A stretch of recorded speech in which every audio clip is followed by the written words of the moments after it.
第8篇，耶和華之榮耀，人之尊貴。耶和華我們的主啊，你的名在全地何其美！你將你的榮耀彰顯於天。你因敵人的緣故，從嬰孩和吃奶的口中建立了能力，使仇敵和報仇的閉口無言。我觀看你指頭所造的天，並你所陳設的月亮星宿，便說：人算什麼？你竟顧念他；世人算什麼？你竟眷顧他。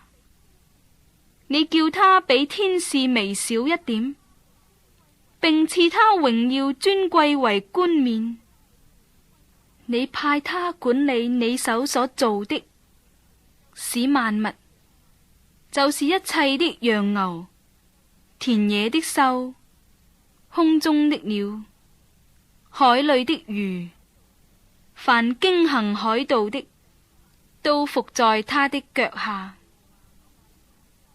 耶和華我們的主啊，你的名在全地何其美！